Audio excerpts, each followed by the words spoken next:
Welcome to Bloodbath and Beyond. Today I review Forbidden Films' The Legend of Wasco. Directed by Shane Beasley and Leya Taylor, starring Dan Nye, Jessica Schroeder, Jason Crowe, and Arthur Cullipher, The Legend of Wasco is about a guy who dresses up as a clown for a day job. His soon-to-be brother-in-law decides to take pictures of him in his clown costume and spread it all over social media. In doing so, this resurrects a killer clown and his minions. For a low-budget indie horror movie, this movie actually had a really high production value. The cinematography was really well done. The lighting, especially in darker conditions, was great. The makeup for these clowns was just very creepy and dark, and something that would definitely set people off if you were afraid of clowns, because these guys look terrifying. Specifically in one scene, the clowns rise from like a pond, and they just look so devious, and they look like they're gonna go on a crazy killing spree, and it's pretty sweet. If you're a fan of Headless and Found and Harvest Lake, then you're probably gonna like the cast of this movie, because almost all of them are from the other films.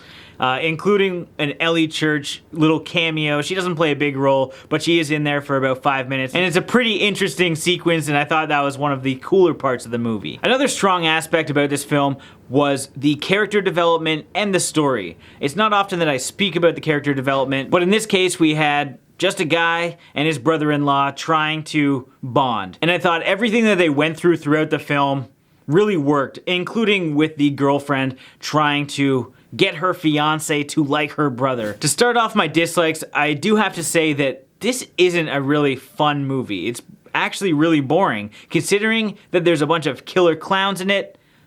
I don't know why it was so slow.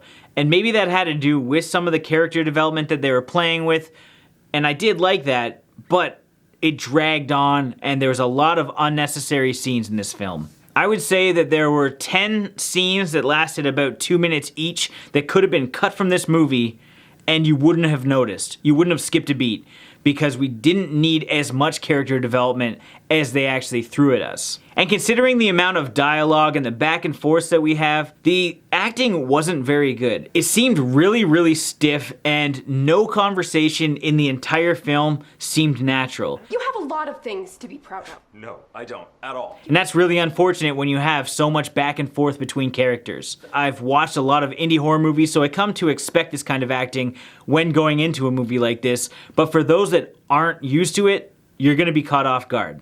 And on to the biggest issue that I have with this movie, it's the clowns and their role in the film. This is a movie that's a killer clown movie that's branded as such, it's marketed as such, yet the clowns are barely in it. I think they have maybe 3 minutes screen time total. The clowns aren't in this film enough to really build up a threat, so we as an audience don't care if anybody dies, and we don't understand the power that these clowns hold because we don't see them really do anything. I think there's like a total of 3 kills in the entire movie, and that is not enough to brand yourself as like a killer clown slasher and really give the audience something to enjoy. I mean, we're going into this movie expecting clowns to kill people and to be terrified of these clowns, but in reality we're just watching 3 or 4 people talk amongst each other for an hour. It's probably one of the most boring killer clown movies that I've ever seen.